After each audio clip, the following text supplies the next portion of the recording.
Всем привет! Сегодня я бы хотела вам рассказать о своем хобби аргентинское танго, которое пришло в мою жизнь год назад, и я не знаю, как я жила без этого. Год назад я пришла на стрижку к своему парикмахеру Маше. Маша, привет, если ты меня смотришь. И в беседе как-то мы с ней стали разговаривать о хобби, на что она мне сказала, что она ходит на танго. Я говорю: "О, я никогда не танцевала". Я действительно никогда не танцевала. Может быть, если считать зумбу за танцы, я ходила 4 года, занималась зумба, но зумба это, считайте, аэробика под музыку, там никакой техники, просто копируешь инструктора. Но Маша мне сказала: "Послушай, а почему тебе не заняться танго?" На что я говорю: "Ой, не-не-не, танго это вообще, ну, не мое, мне вообще не нравится, это какое-то все, совершенно не хочу". Она говорит: "Слушай, у нас приезжают преподаватели из Аргентины. Вот на этой неделе будет мастер-класс. И это известная пара Максимилиано Крестини и его партнерша Эйси. Мне эти, конечно, ничто не говорили, эти фамилии. Это не они, это на всякий случай не они. Это Марсела Дюран и Карлос. Это другая история. Но неважно, тем не менее. Маша мне сказала, что я могу посидеть, если вдруг я чувствую себя неуверенно, если там просто посмотрю на шоу. Я подумала, ну, почему нет? В общем, я располагала тогда временем и поехала вместе с ней. Поскольку я заплатила за мастер-класс, я все-таки была вовлечена. Никаких правил и никаких, в общем, тонкостей про танго я не знала на тот момент. Но поскольку это был мастер-класс, меня поставили с партнерами, с разными, и показывали, какое движение должна была делать. Ну и, в общем, честно говоря, больше лидирующая здесь ответственность, то есть лидер ведет, ты следуешь. Так вот, ну, это было позорище, конечно, но я думала, что закончится это позорище. Ну, закончится оно когда-нибудь, и я выйду отсюда. И ничто меня не тронуло. И все меня ноги обтоптала, и, в общем, считала, думаю, ну, хорошо, все, я думала, этот пахнет каким-то странным парфюмом, этот слишком как-то близко ко мне подошел, этот, ну, то есть какая-то была какофония в голове совершенно. Так вот, все это было до тех пор, пока не вышли вот Максимилиано и его партнерша на паркет. И тут я поняла, что я не могу оторвать глаз. Я смотрю на них, на эти ноги, на эту осанку, на эту страсть, на эту музыку. Я просто гипнотизировала каждый шаг. Я открыла рот и сидела с этим открытым ртом. С тех пор я абсолютно влюблена в танго. И стала я думать, что же мне делать. Меня зовут Олеся, добро пожаловать на мой канал. Спасибо, что присоединились к просмотру этого видео. Итак, возвращаясь к тому, когда я решила, что я буду заниматься танго. Значит, я вначале стала заниматься просто ну, раз в неделю с классом, ездить как начинающий. Потом я взяла несколько уроков у учителя. И у него, ну, наверное, уроков 5, может быть, 10. Тоже так, когда было время. И стала как-то понемножечку улучшаться и, в общем, в это во все как-то входить. Есть удивительное еще в танго, что каждую неделю ты можешь практиковать свои навыки на мелонге. Мелонга – это такая вечеринка, где танцуют танго. Там тебя не учат, ты просто танцуешь. И, конечно, танго, то есть мелонга – это отличный такой путь, где ты можешь отточить свое мастерство. Говоря об аргентинском танго, я бы хотела немножечко рассказать историю об аргентинском танго. Аргентинское танго зародилось в конце XIX века в портовом городе Буэнос-Айрес и Монтевидео. В то время Аргентина была на пике своего экономического роста, и много иммигрантов стекалось из Европы и других стран, стекалось в Аргентину на заработки. Также там была достаточно большая популяция африканцев. Ну, не знаю, здесь не буду вдаваться в подробности по поводу африканцев, но это факт. Есть даже такая версия, что танго — это вообще африканское слово, которое означает танец под музыку бубна, барабана, под музыку барабана. Так вот, возвращаясь к истории.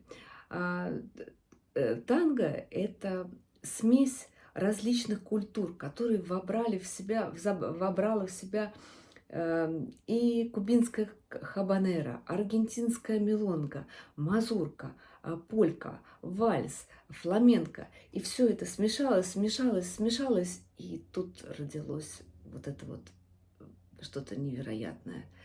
Это танец, который назвать танцем даже сложно. Это какой-то международный язык. Танец сам по себе — это импровизация. То есть он состоит из шагов, различных там украшений, элементов. Но все, кто танцует, танцоры не знают, как пойдет эта импровизация, как пойдет этот рисунок танца. Поэтому это делает танго таким каким-то удивительным. В 2009 году танго было внесено ЮНЕСКО как культурное нематериальное наследие. Так что танго все время развивается, все время как-то меняется. Есть много различных направлений танго. Ну, собственно говоря, для того, чтобы понимать, нужно начать заниматься танго. Возвращаясь к мелонге, да, как я уже сказала, мелонга — это вечеринка, где танцуют танго. Так вот, на мелонге существует этикет. Этикет следующий. Когда вы приходите на мелонгу, обычно мужчина или партнер. На самом деле, вот здесь хочу вам сразу сказать, что это не важно, мужчина, женщина, это может быть абсолютно женщина с женщиной танцевать, однополые могут быть пары, не по причине там, что они представители ЛГБТ или еще что-то. Нет, просто есть партнер, есть партнерша, или, как бы сказать, партнер, лидер и следуемый, да, как бы вот, сложно, потому что на английском это leader and follower, то есть как бы здесь никакого гендерного такого нету. Женщина легко может быть лидером, если она хочет попробовать себя в этой роли. Вот. Так, на чем я остановилась? Что да, что когда партнер приглашает девушку на танец, он просто смотрит на нее.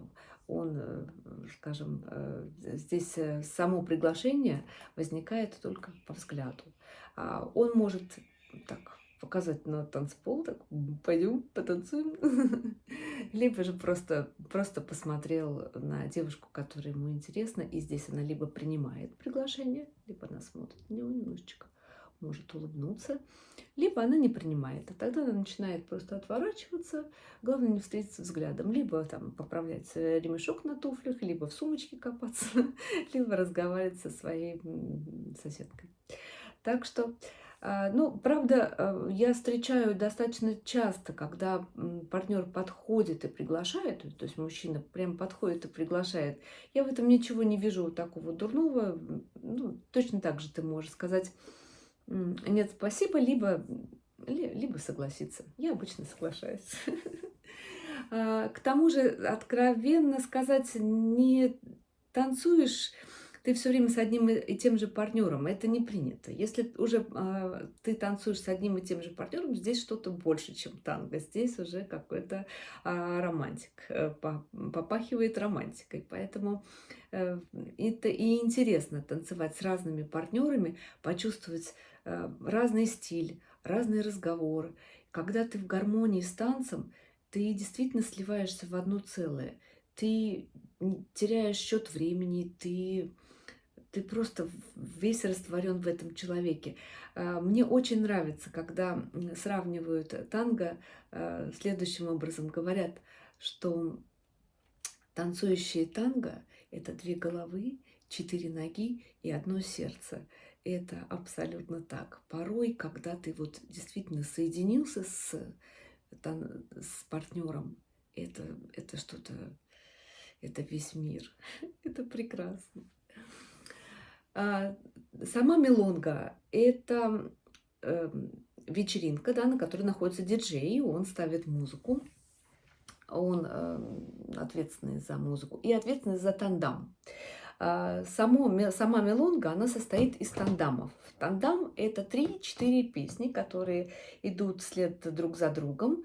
Обычно это либо танго-вальс, либо мелонга. Мелонга — это несколько быстрый танец и достаточно ритмичный. Хотя, если ты умеешь танцевать танго, то ты в общем целом можешь танцевать и танго-вальс, и и мелонгу.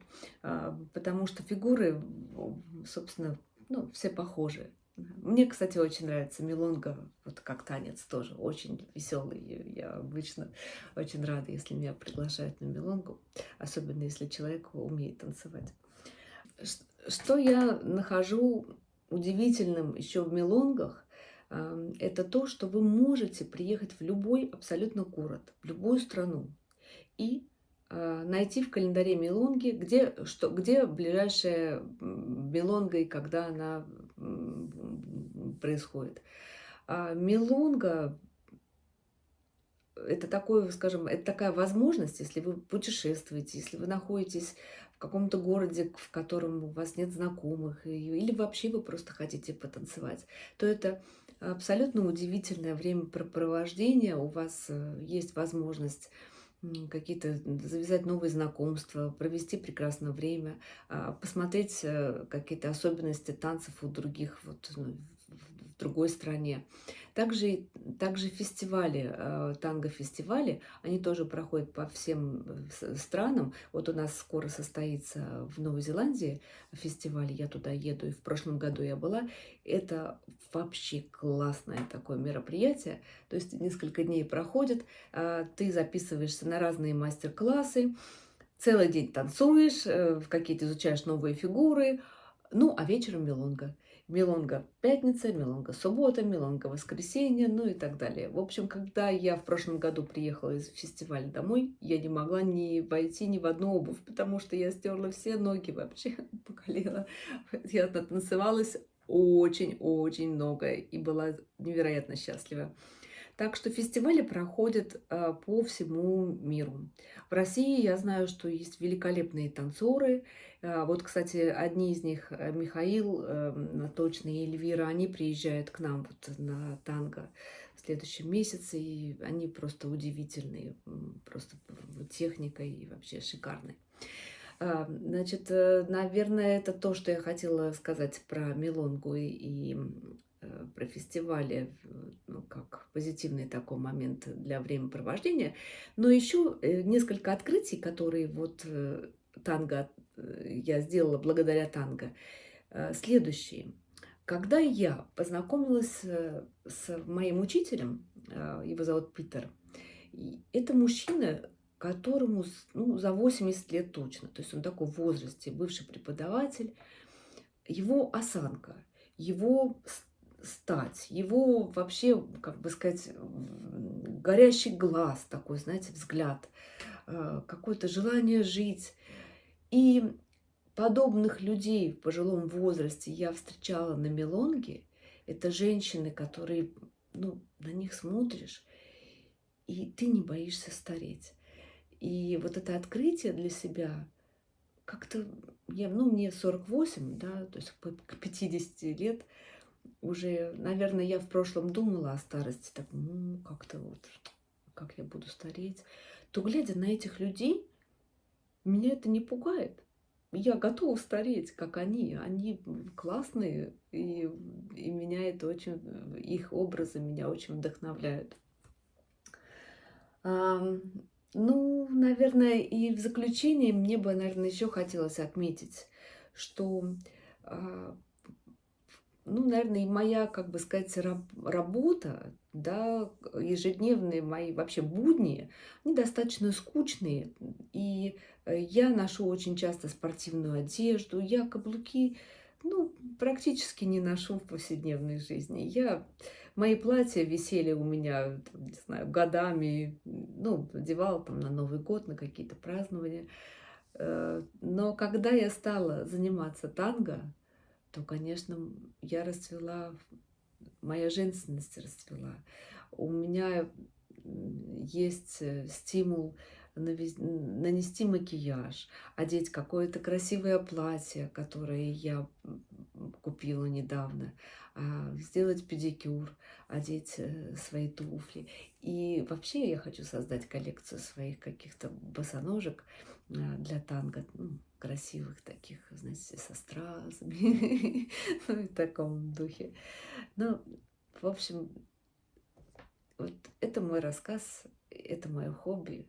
Присоединяйтесь, я уверена, что вам должно понравиться. Большое вам спасибо за просмотр, я благодарю вас и до новых встреч. Пока!